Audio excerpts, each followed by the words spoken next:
Hey there, Toby Stark, Stark Associates Insurance Agency. I've said it again and again and again. The Medicare Advantage route versus original Medicare and a Medicare supplement. The Medicare Advantage route is what's being solicited to you in the mail, on the radio, on a billboard, on TV, people pointing at you. Get the benefits you deserve. Enroll today, get those benefits, and pay nothing. What could potentially go wrong? Well, those marketers don't tell you what can go wrong. They just want you to enroll at an insurance carrier so the carrier will get paid from the government because you're moving voluntarily off of original Medicare. But guess what can happen?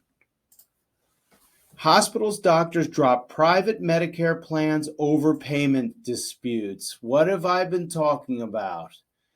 Medicare Advantage plans have networks. They constantly renegotiate with hospitals and doctors, and whatever plan you have, you might be on the outside looking in.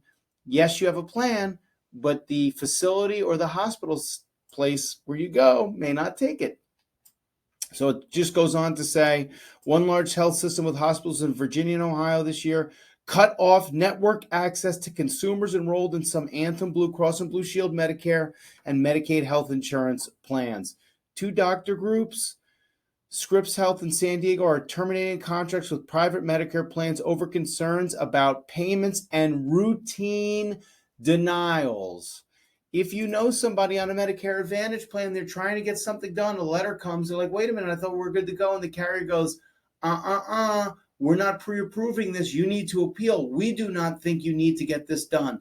Think about it. You're in your mid-60s, you're in your 70s, you're in pain, you need to get something done, and what happens? A pre-approval stops the entire process and you need to continue in pain because the insurance carrier, who's getting money from the government on your behalf, not you, needs to have this pre-approval process. And you need to appeal, and time goes by. And let alone the insurance carrier doesn't pay for it. And what do you have to do? Go out of pocket, search around for another provider. This is all time that you could be spending with your family or doing something else when the treatment's already been taken care of and done on original Medicare.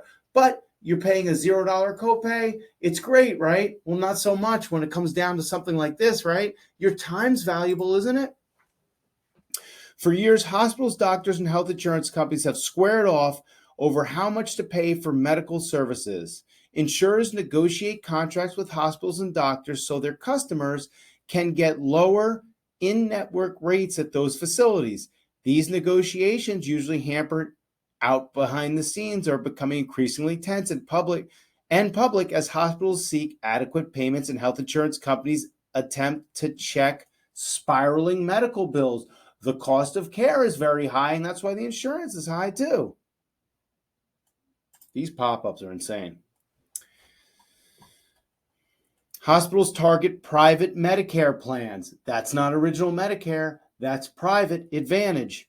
Many contract terminations involve hospital plans rejecting terms for private Medicare insurance plans known as Medicare Advantage plans.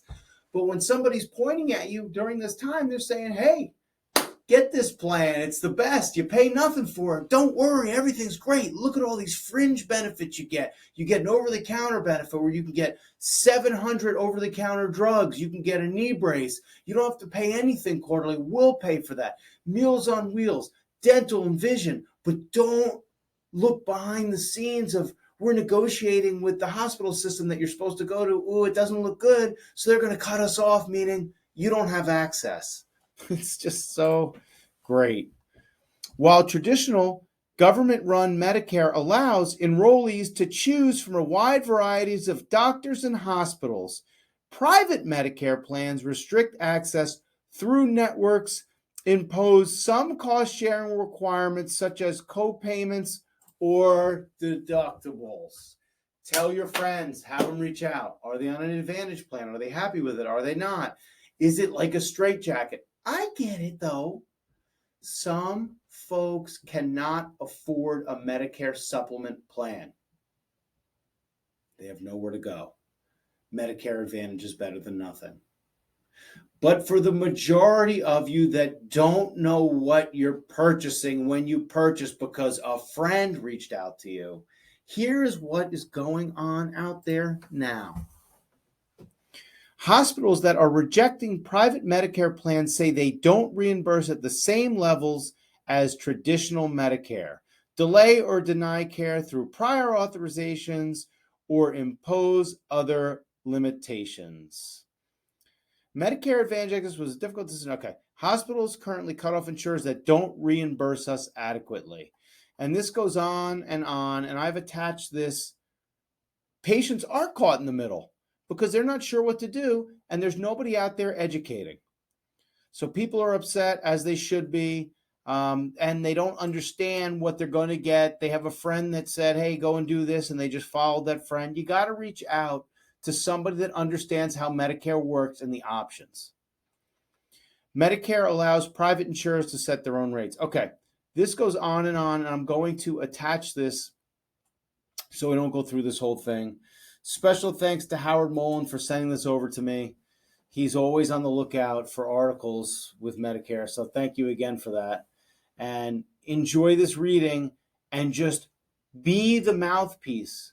Reach out to friends of yours and say, you're not on original Medicare. Well, why aren't you? Did you know that after I turn 65, I don't really have to think about my care because all my doctors on original Medicare take Medicare, and there's no networks, no copays, no maximum out of pocket, no prior authorization or pre-approvals? I can just go to the doctor, be seen, and leave. And I have a small deductible under Medicare Part B. And I don't have to impose any financial harm on myself because of the unforeseen. I don't have to shop for my plan every year because the benefits have changed wildly. I have to change a carrier. I have to look for doctors. I have to change those doctors. My hospital system accepts the plan. My hospital system doesn't accept the plan. What about original Medicare and a Medicare supplement? How come you're not having those issues? That's because you decided to keep the benefit that you earned and not migrate over to a private insurance carrier that's going to take money on your behalf from the government because you voluntarily moved off their rolls, and then they're going to deny care. I don't know. I don't know what else there is. Toby Stark, Stark Associates Insurance Agency, an advocate for clarity for you, educating the consumer and trying one person at a time to take the illiteracy out of Medicare learning and help you understand so you can make the best decision you can. Thank you.